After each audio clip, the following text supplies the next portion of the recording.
Hi, good afternoon. For some reason, a lot of my talks these days have been starting at 4:20. I don't know why that is, but thanks for sticking around for the 5 o'clock session here at Velocity. My name is Brian Bulkowski. I'm one of the founders of Aerospike, and we're here to talk about, I think, a pretty interesting idea, which is those of you who have been involved in advertising and the scale that has started to occur within advertising and the advertising industry, placing all those ads, personalizing them. It's a pretty interesting tech stack. So we're from Aerospike. We're a database company, high performance NoSQL, but we would like you to hear from this guy, Gier Magnusson. He's the CTO and SVP of engineering of one of the largest ad networks on the planet, AppNexus. I'll let him introduce himself and tell you about what's happening within ad tech.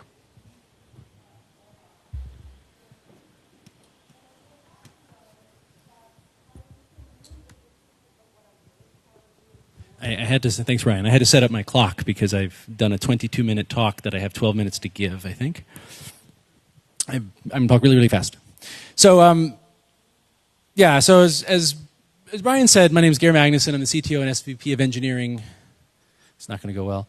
Of a company called AppNexus. It's a large independent ad tech technology platform player. And I'm here today. I usually, this is a vendor track, a sponsor track.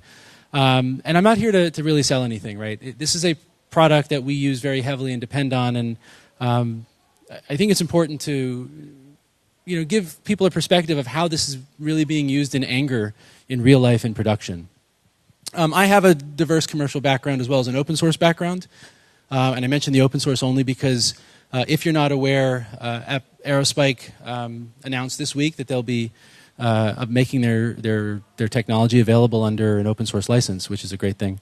I've done consumer mobile, finance tech, enterprise tech. You may conclude I can't hold a job. You're close to right. In open source, I'm from the Apache side of things. If you're familiar with the various camps and tribes there are, ex-director, treasurer, and started some projects. AppNexus is founded in 2007, headquartered in New York. It's a global company with about 600 people. We are hiring, so if you're interested in some of the things I talk about, we're hiring all over the country. So please, Gier@appnexus.com. And we consider ourselves a founding customer for Aerospike. That we started before the Aerospike product, I believe. This is before my time.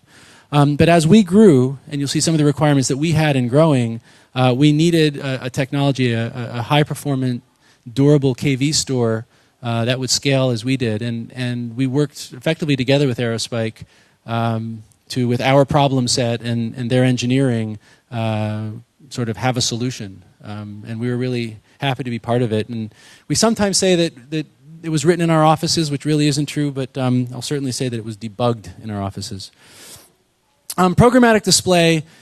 Just a brief background of the problem set that we're working with is the first banner ad on the internet, I think, from 1994. That was 20 years ago, which makes me feel old.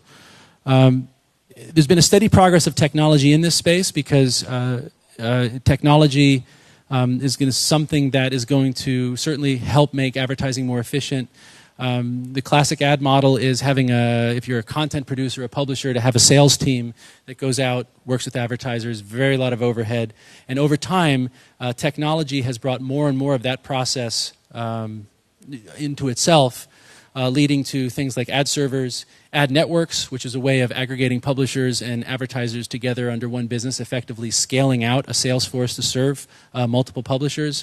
The notion of ad exchange, which interconnected ad networks to add more sort of liquidity to the market, although not in a very transparent way. The notion of an ad exchange connected the ad networks together, as I said.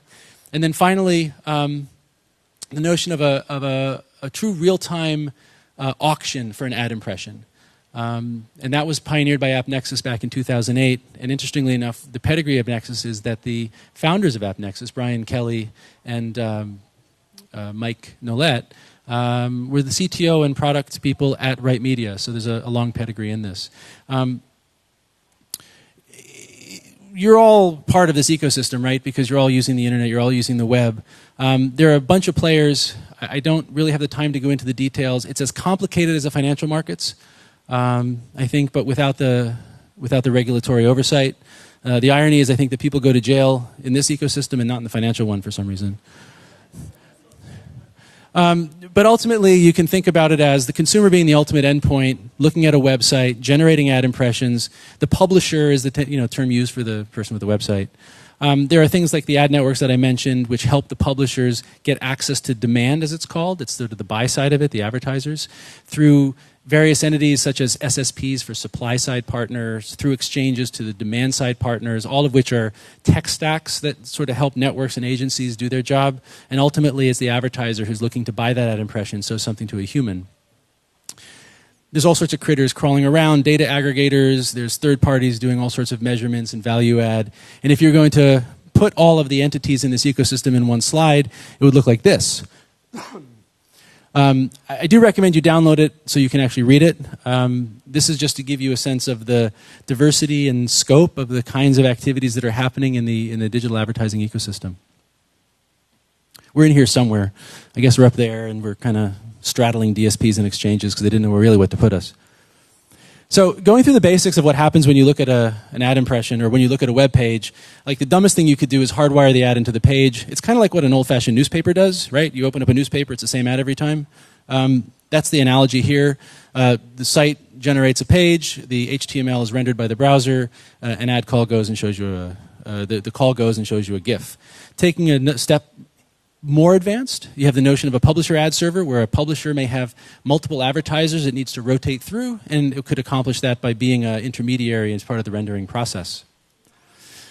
You can get a little fancier, and you can have the publisher ad server return a link to an advertiser ad server, which can make decisions based on other factors that are particular to the ad server, the advertiser itself, such as sort of frequency and recency and wanting to make sure that people have a limited exposure or some other kind of factor. Now, this is where RTB and the exchange gets involved. That if you have an entity in the middle of this, which is supposed to return an advertisement, what an RTB exchange will do is hold an auction, right? It'll bring the notion of market forces to bear and allow advertisers using information about the impression sort of value the impression at that moment in time, who that user is, who the site is, or where the site is coming from, the impression's coming from, the website, time of day, things like weather. And I'll talk about this architecture in a sec at AppNexus. The benefits of this, though, is that for buyers, the advertisers who are buying the impressions, buying the hole in the web page to put an ad into, they get to pay the right amount, right? They get to say, for this specific user on a specific site at this time, I'd like to pay this amount, and if it's the winning amount, great, they get that, otherwise they don't. For sellers, they have the kind of inverse. They get the maximum amount of revenue per impression rather than sort of bulking it as a group to a specific advertiser, and then also helps monetize long-tail content, right? And advertising pays for our internet or pays for our web experience, certainly, right? A lot of the innovation we've seen in terms of apps and sites is mostly paid for by advertising, and we sometimes don't like to sort of think good things about ads, but it truly does allow that kind of innovation to happen and sort of level the playing field for people. So how does Aerospike come into this? Well, for us, when you're thinking about how to let a buyer pay the right amount, it's for the user. And Aerospike is the store that we use to keep information about each user. We must keep unique information per user. It can't be kept in a client-side cookie. They just aren't big enough. We need to keep it server-side. And that's where Aerospike will come in. So here's our architecture of AppNexus. And I'll start with the simplest case. If you look at I guess it's a MacBook Pro there up in the upper left.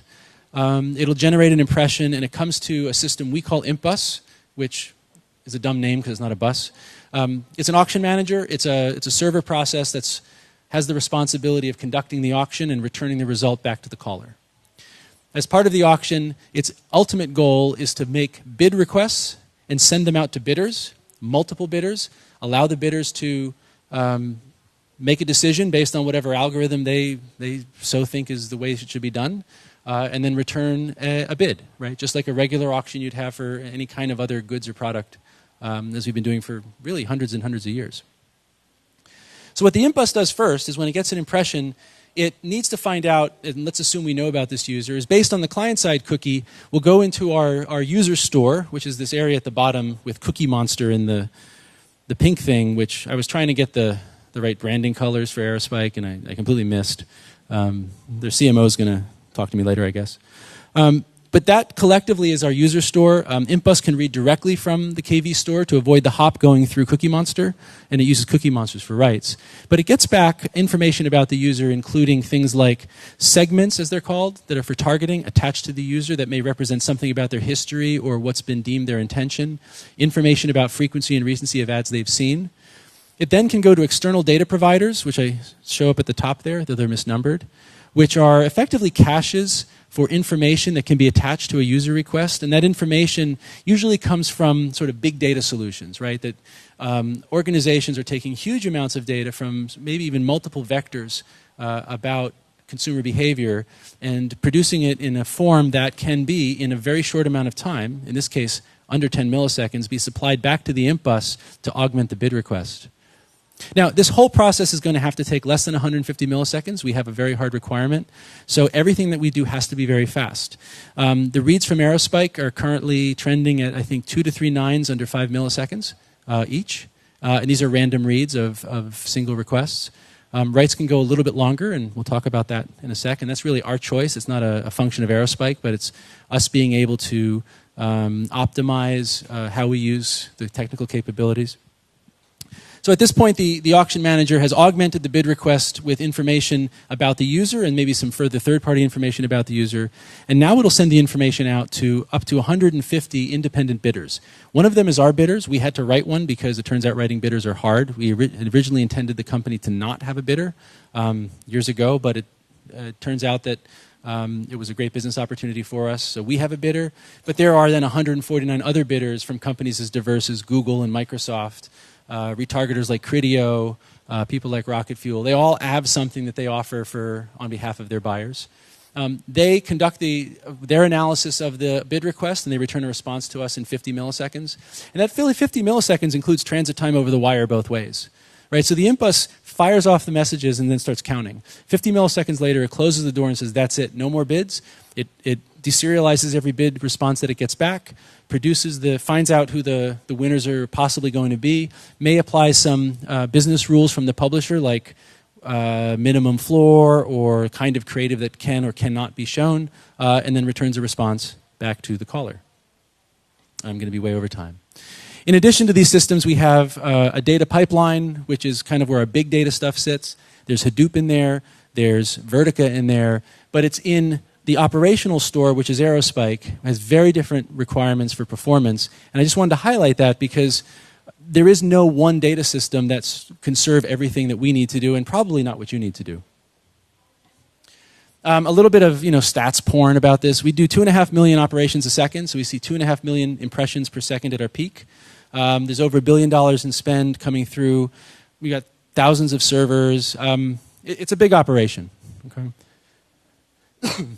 If we're going to dig a little bit more into what we're doing with Aerospike, this is focusing on how the auction manager gets data. There's 2 kinds of data we have, and we have 2 independent clusters of Aerospike in every data center. We have a user data store, and that's the data about each user. The primary key is our unique AppNexus ID, but that doesn't completely work because one of the things I forgot to talk about is that not only do we have direct from web page impressions, which would be from the MacBook Pro on in, but we get what we call supply-side partners feeding us. There are other exchanges on the internet. Facebook has one, Microsoft has one, Google has one, Right Media, Millennial for mobile, and there's others. We get all of those impressions as well, right? So all of this traffic is feeding in, and they have their own identifier sets. So what we need to do is have a mapping. And we have a mapping store, which has the mappings between these foreign IDs, say a Facebook ID and an AppNexus ID. And that way we can normalize all the auction process on just the AppNexus IDs and have the data stored that way. Independent clusters, ImpBus treats them the same way, reads directly from them, and then through Cookie Monster to write. And when Cookie Monster has to read to do its writing sometimes. Information about our clusters, we have 172 Aerospike machines across the 5 data centers of the 5,300 that I told you about. The typical user data server is SSD-based, 16 core, 192 gig of RAM. The SSD is important to us because it's important to us to optimize our cost of goods sold. Right, a lot of times people will go right to flash-based storage like Fusion I/O or other more exotic things, and that works really well. I've used it in the past, but it's really expensive. So the nice thing about Aerospike for us is that it's designed for optimized performance with SSDs, and that works for us really well. I'm getting gonged. The mapping data servers are similar. They're smaller. We do memory-based there because it is backed to disk with spinning Rust. But because everything fits into RAM, because the data sets are much smaller, right? It's just an ID to an ID. We're capable of fitting it in RAM and just doing write behind to persist in case of a crash. In each case, also, multiple nodes keep a copy of each data for high availability. And then across all the machines, we're doing 3 million read requests a second at peak, one in an eighth. 16th, whatever, million write requests at peak. And note that those are concurrent, right? That we've got the database under load of both read and writes, which is, it's hard to get good performance on both reads and writes when you have them concurrently. We're doing 25 gig in and 45 gig out at peak collectively, but that doesn't sound like a lot if you're thinking about, sort of streaming large files around, but remember, each one of these is a single tiny request. And that makes it a much more interesting number. Next to finally, we do geographic pairing. We don't cluster worldwide. We pair by data center, by geo generally. Some of it driven by data privacy laws. Right, EU data must stay in the EU, and it can come to the US under some restrictions. Long haul bandwidth on the Pacific is expensive, so we didn't pair Singapore with anybody. And the cookie monsters talk to each other directly.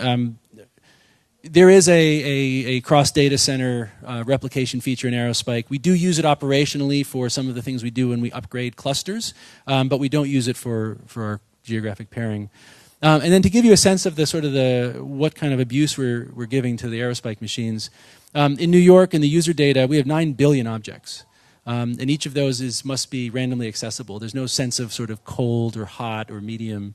We're doing concurrently 800,000 reads per second while doing 250,000 writes per second on average at peak. And this is something we see every day. This is not the thing that happened once when something went wrong somewhere. This is day, everything we see every day.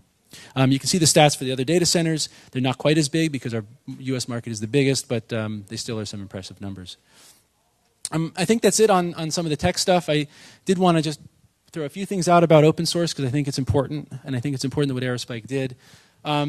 Look, this is not a case of a company throwing something under open source hoping for the best as a last-ditch attempt. They simultaneously got $20 million in funding, which is, I think, a lot of money. At the same time, telling those investors that with that money, they were going to put out the software under the AGPL. Right? I think it's a fantastic thing for them, and I think it's going to open up a lot of new opportunities for them. Since I'm now way over time, I think I'd like to turn it over back to Brian.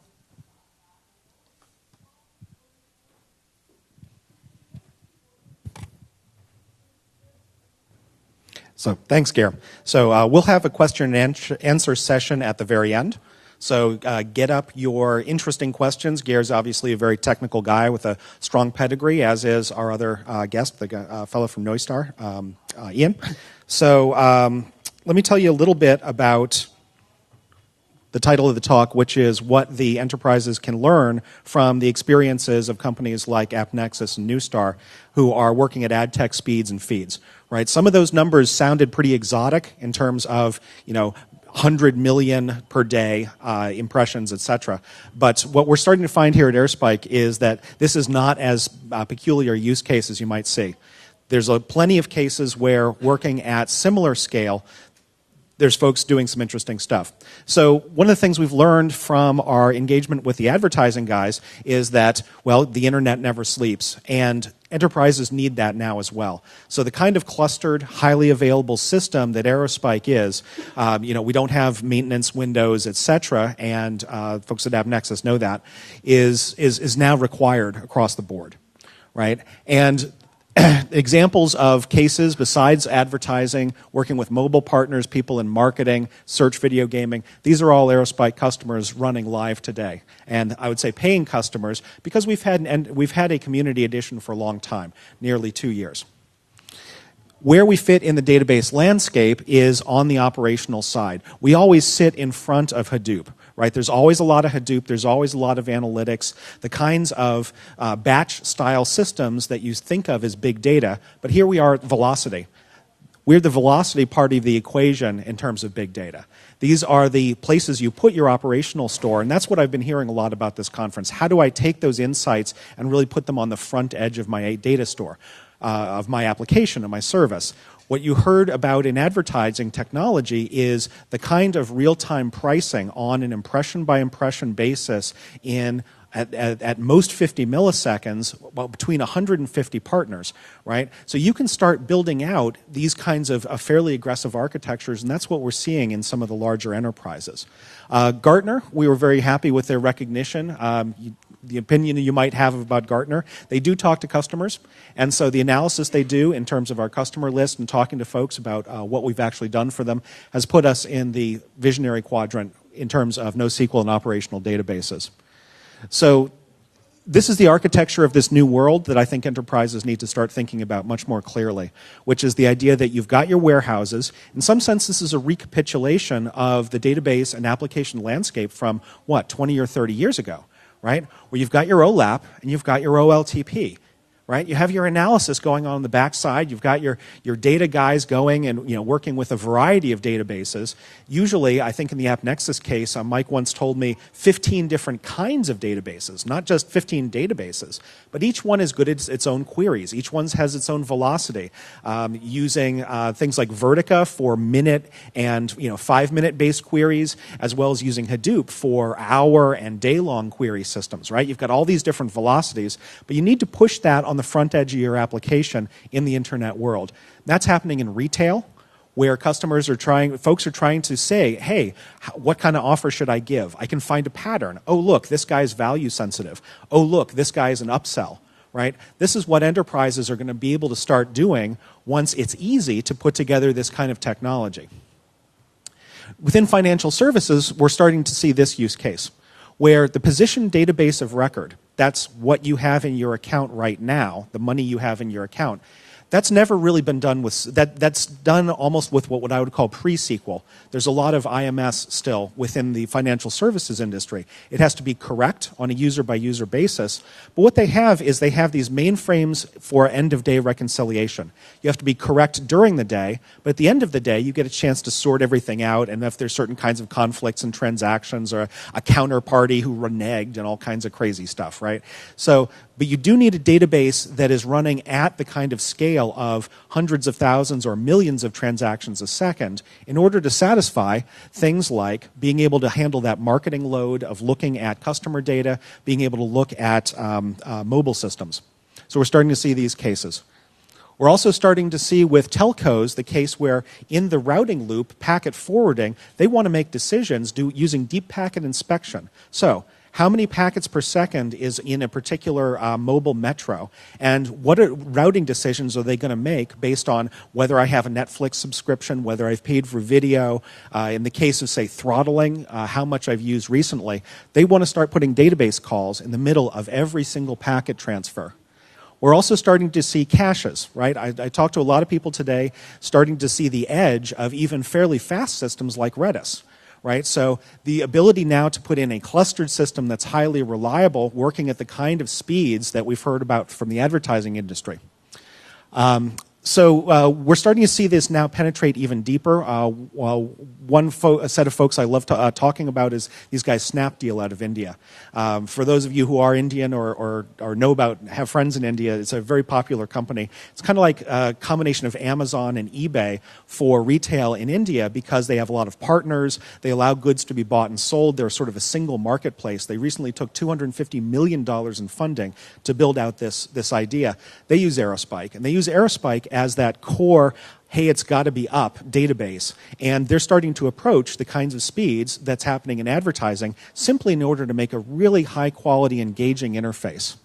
So before I turn it over to Srini, because I think you probably want to hear a little bit about how we actually did this in terms of technology, let me say a little bit about the open source and what we're accomplishing with this. So my goal as a founder of this company was to put scaling into the hands of as many people as possible. And we wanted to focus our product and focus our company on building out and gaining the lessons in production like we did, as Gier said, when we were debugging within the AppNexus offices. This product is super solid now. And so we spent the time, we focused on it. We didn't go too broad too early. Right? We focused on this particular use case, and the stuff really, really works. We can tell you more about it. Srini will tell you more about the technology of it. This is the time we found to go to a broader audience once the stuff really works. You won't be debugging this in your offices. That happened a while ago. So regardless of what scale you're at, you can now use this, and we just want people to use it. I believe that databases should be, based on their hardware, a heck of a lot faster than most of the current systems. And that's what we did. We applied our 25-year, 30-year-old technology of using C, using a lot of multi-threading, technologies that database guys are familiar with, to this problem. And I want everyone to be able to use that. And I'm glad that the world has come around to the commercial opportunities that are available in open source, and I look forward to as many people as possible being able to use this technology. So let me turn this over to my co-founder, Srini, and we'll have time for questions at the end. Thank you. Thanks, Brian.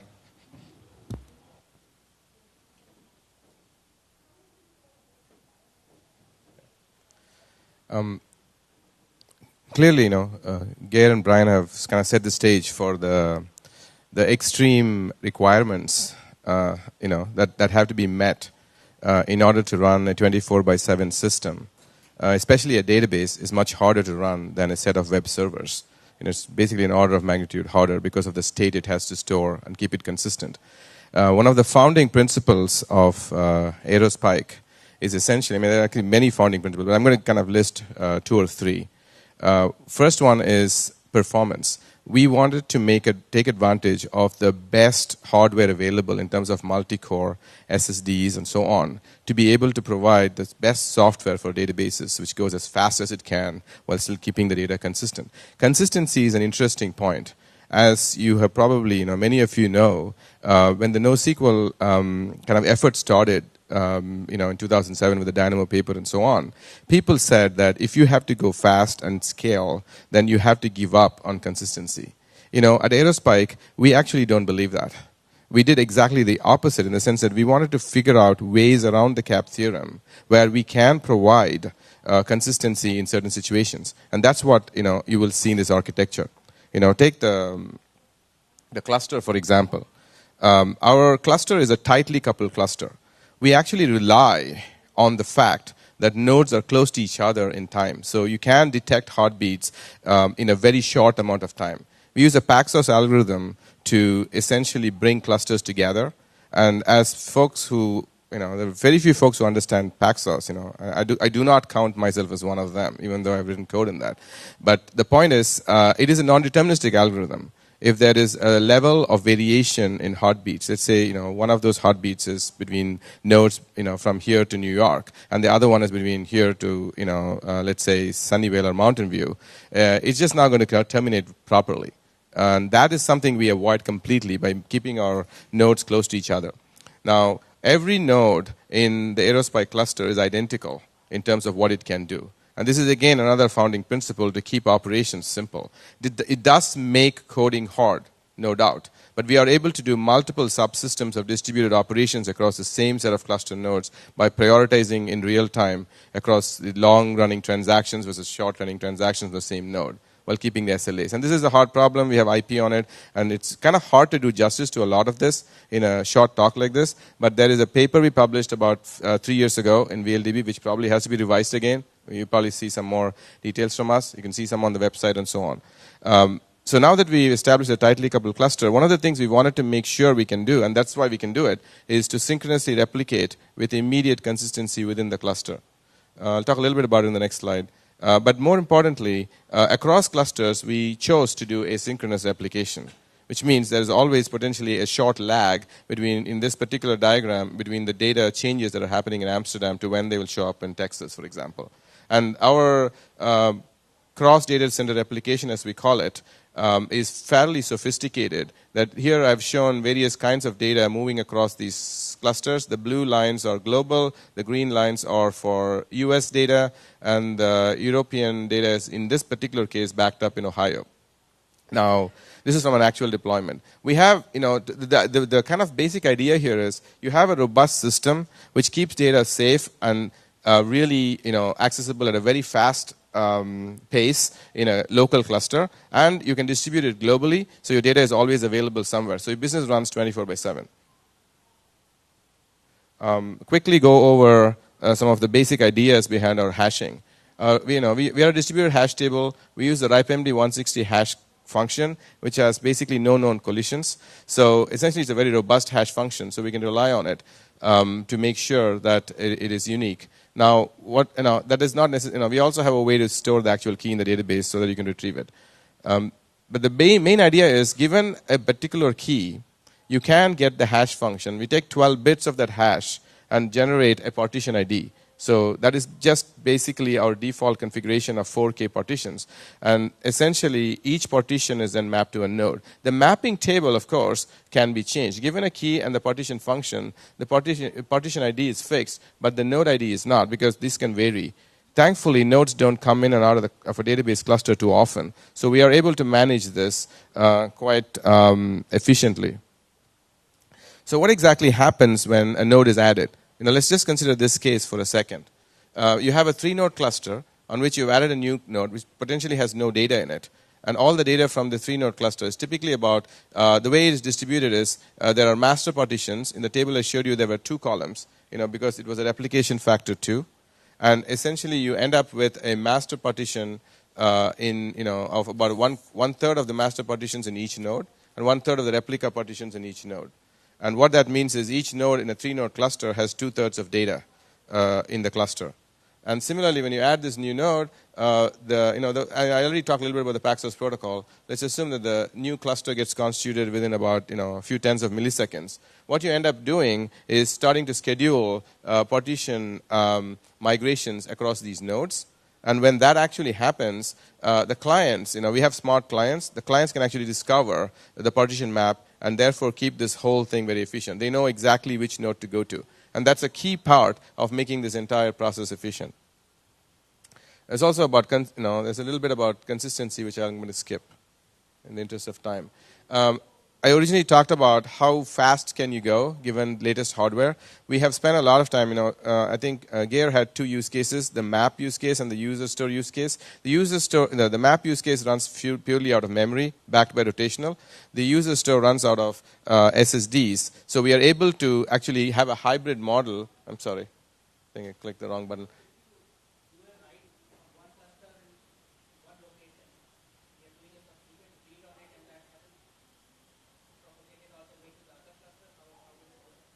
No, each cluster read writes is local, and then there is an asynchronous application to the other side.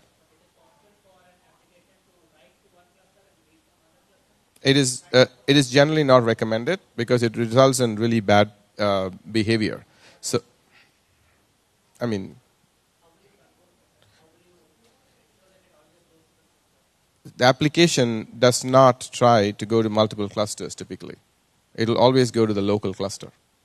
So this is a pretty standard way in which most internet companies distribute. I used to work at Yahoo, and what you do is you don't want to do that because unless, if you go back and forth every millisecond, first of all, your local application is probably going to get your data faster. If you randomly go there, you can only do that for slow system, let's put it that way. Because there is a whole, if you have a cluster in New York and cluster in San Jose, then the only way you can actually go there is if your, SLA is 100 milliseconds or something for your application. We are talking about SLAs of under, 5 milliseconds for 99.5% of the requests. So those particular situation doesn't apply.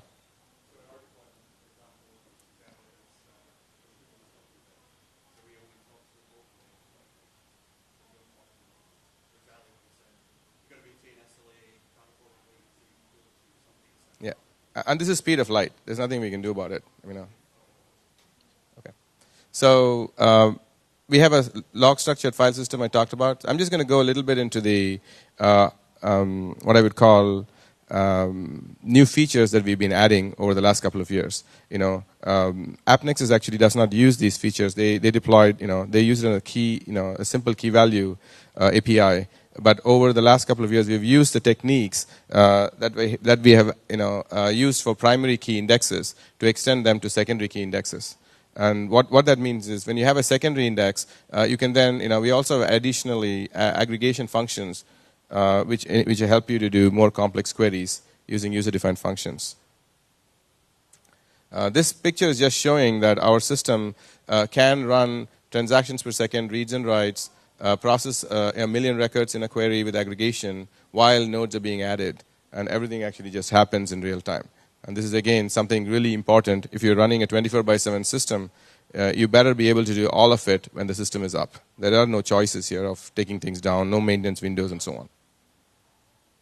I'm going to skip past this. All this is saying is essentially we can run a certain throughput and keep it kind of going with a certain low latency under a millisecond while nodes go in and out. In terms of benchmarks, these are SSD benchmarks. As I said, by definition, we basically write our SSD algorithms. On the slide that I showed you, essentially we are able to go directly to SSD for reads. And we have a slightly different model of, quite a bit of different model. We rewrote the entire data layer, so you can get sub-millisecond response times while reading directly from flash. And many of the other databases don't actually do that. But more importantly, the latency stays flat. Aerospike is about predictable performance at high throughput. And that is particularly hard to do if you don't rewrite your data systems and have good multi-core usage and so on. I'm going to answer the questions later. HBase is generally much slower than us. But other than that, HBase is a good product, actually. Again, so the YCSB benchmark is what we use to redo these numbers. And this is basically showing some numbers. These numbers were the original orange numbers were from 2 years ago. This is the same. This is the basically in-memory benchmark. And what we have is the orange and black are the new numbers on Aerospike 3 versus Aerospike 2. So the point here is one of the biggest challenges products have is essentially getting the next version and slowing everything down in the next version. And we've really worked hard to make sure that our product continues to stay ahead in terms of its performance. We mostly compete with ourselves right now, but we want to continue to do that. And again, and the next thing is we also ran some benchmarks on essentially queries. Reading about 100. This is on secondary indexes. These are new features we've added, and we find a similar kind of behavior as we found on key value queries in the past. We will be publishing these things, going forward.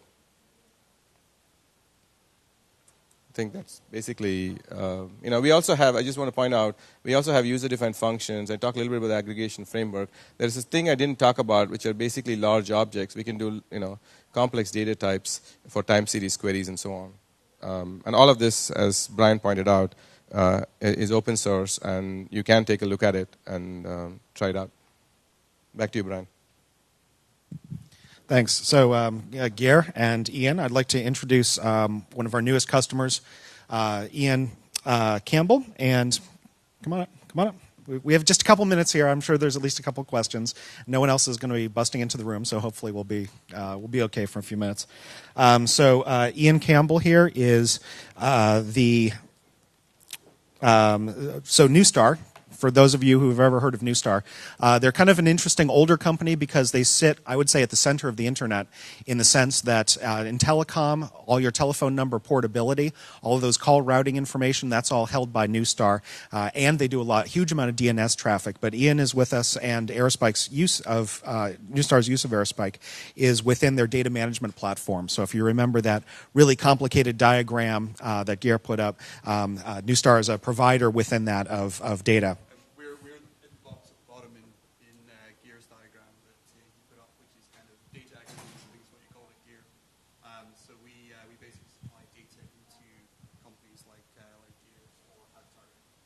Is that thing on? Well, good voice. So anyway, in the few minutes we have, I would invite anyone who has questions. Clearly, highly technical group, and if you have any also other questions, you'll see us around at cocktails with the Aerospike. But anyway, any questions out there about anything we've said today or technology? Yes. Wow. Okay. Great. Thanks. Any other questions?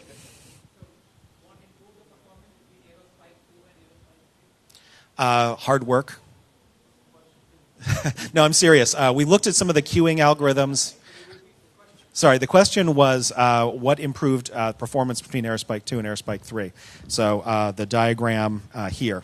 And so the answer was hard work. We actually have, we looked at some of the, thank you. Well, the key thing was we added some features for overtaking writes on some reads. Essentially, these were all like, making things go smoother by just relaxing some constraints we had before. Because when you do a first version of the product, like we did before, I mean, it's really the second version, but the point is we wanted to make sure we had enough performance then. So we just made some more stricter assumptions about how queries are executed, and we relaxed it at the networking layer a little bit, and that got us a lot of performance. And there are other hard work, as Brian said, in terms of multi-core. I mean, there's also some code changes and stuff.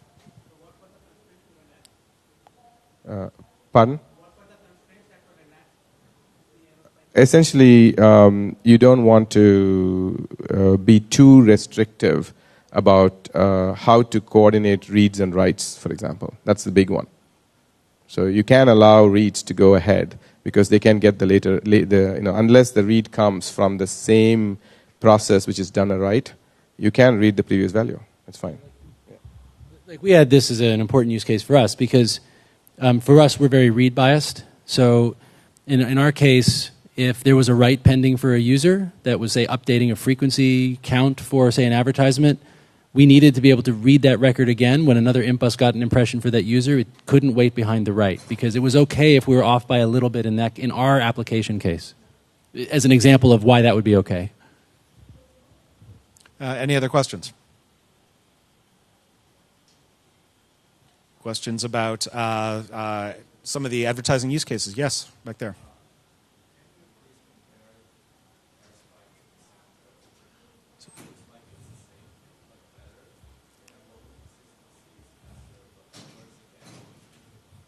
So the question is comparing Aerospike to Cassandra. Would either of you guys like to talk? Yeah, I'll take this one, Brian. So basically, from our perspective, because we actually did look at the two of them together, the key to Aerospike here is the fact that they really have optimized that query path all the way down to the SSD, which makes it consistent, right? And so you can really turn in numbers from a latency SLA point of view that are much more impressive than we ever saw with Cassandra. So I know that's sort of boosting the product pretty high, but that's actually what we observed. And there was a lot of work, I think, in the Aerospike layer in kind of optimizing that particular part of the design.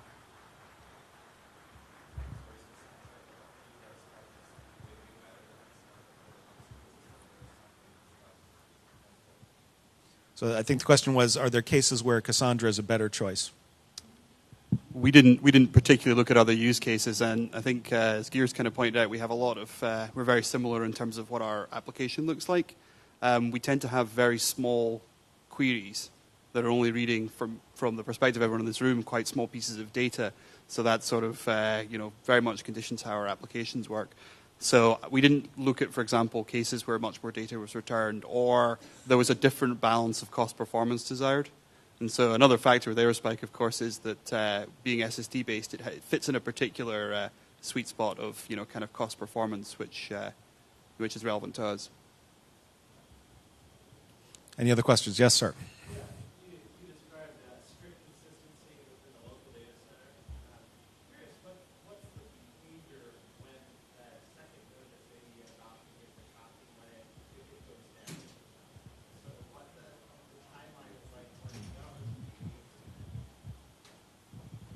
Yeah, so the question there was, in the case where you are taking a write and doing a replicated write to a second node, what is exactly the behavior when reads are coming at the same time? Do I have to paraphrase? I see. So when you have a second node failure during a write. Okay. I still don't understand the question fully. So it is is it within the same cluster? Okay. Yes. Okay. So if the node here is where the cap theorem comes in, right? So if the second node is really going down, we will be fully consistent. But if it is network partitioned, then if it's still up and you just can't reach it and other people can, that's a problem. One of the things that we have done is this is the whole tightly coupled cluster concept. We put it, typically partitions happen, the network partitions happen more often and frequently in a WAN kind of network. We don't do that for our clusters. And this is why we had to do it the way we did it. We typically attach all the nodes to the same switch or whatever. That means network partitions are pretty much don't happen. The kind of partition that happens is switch blows and everybody becomes a single node cluster and then you're all running around with heads on fire anyway. So it doesn't matter at that point. So you just fix it. So that's the kind of trade-off we made. Now, having said that, there is still a bunch of work that we do, which we have to do to maintain consistency in the presence of node failures with no network partition. But that's a solvable problem. And what we do is essentially when the new node comes up, we have things called generation counts, a vector clock, if you will, based on the amount of writes you do. And then we compare the data when the new node, the old node comes back up. And then there is enough knowledge within the cluster to make sure you pick the right latest data. There is a duplicate resolution process. We do a bunch of stuff, which means, again, there's a trade-off at this point. When you have a cluster change happening and the data is moving around, you do trade off availability for consistency. You say if you want repeatable read in that situation, you can get it, but your latency will be a little higher, okay? And somebody like AppNexus will actually run with repeatable read off because they cannot afford that slight SLA increase. Instead of getting it in 0.5 milliseconds, it might take you, 1.2 if you have 2 to 3 copies to check. But we can do it, and some other customers run it that way. So yes, question in the back there.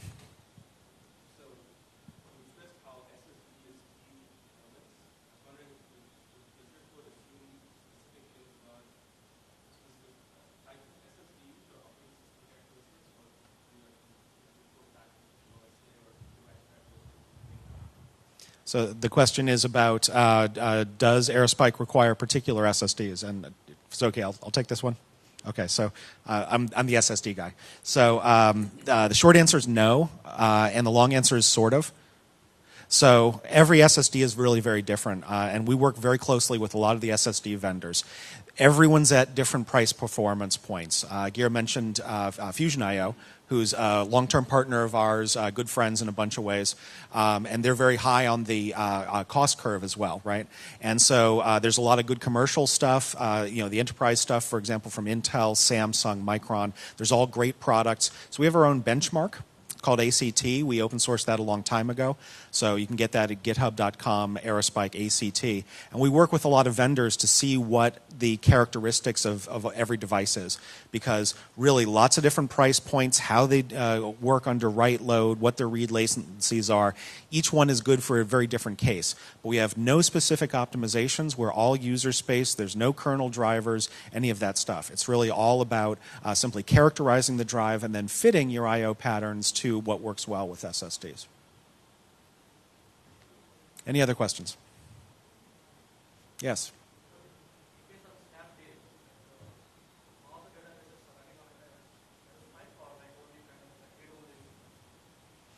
Srini? So the question was, in the case of Snapdeal, is Aerospike running everything, or do they have a variety of databases? That's actually a great question. One of the things you have to realize is, in this particular case, the case study said that Snapdeal replaced Mongo with Aerospike.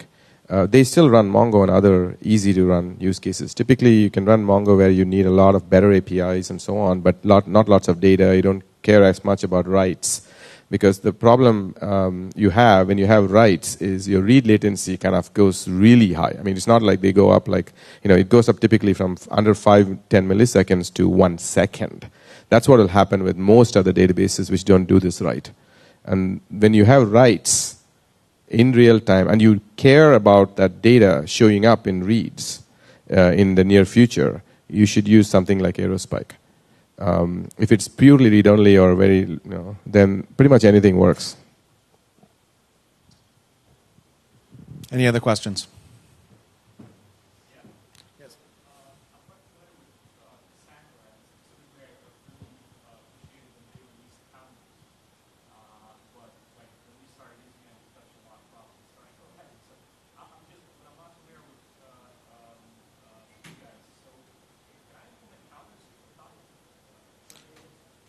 So the question is, does Aerospike have counters? Cassandra counters seem problematic. Do you know anything about Cassandra counters? I want to give you some Q&A action here now. So I will at least say Aerospike does have counters. Cross data center counters are hard. So, local counters that are replicated, you do have to do some particular operational things. I've seen some of our customers do that, though, using basically cross data center counters for doing ad metrics. So you've got a particular ad budget, and you're trying to count down to 0 and not go too far past it. So I've seen that with our system. Any other questions? No, that person has an itchy ear. Yes. Deployments on AWS? Absolutely.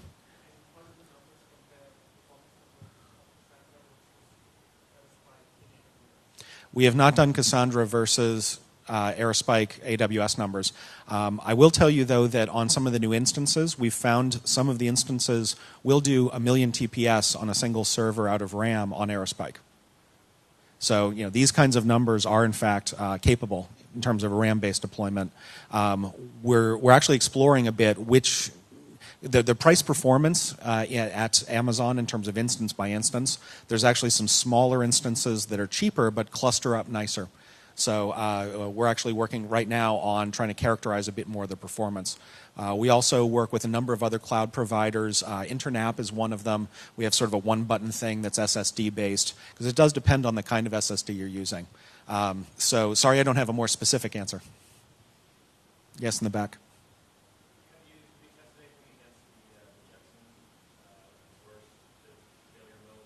So Srini, do you want to talk about Jepsen for a minute? Yeah. Aerospike actually is an AP system. So, which means that it will fail a Jepsen test. You need to have a CP system to pass it. And this is a setting which we will have in the future. And it is by choice. But if you run Jepsen the way we run our clusters, we will pass it. But that's not fair to run. Jepsen is about WAN testing, where you have stuff beyond, and that is, for that you do have to give up on availability in order to get consistency, which is exactly what we will have a setting later. We know how to do it. We actually did it in a side part of the product about 3 years ago, but we never productized it. But that's about like having a fixed cluster size, for example, to make sure that when one node goes down, we simply restrict writes to the replicas which don't exist anymore.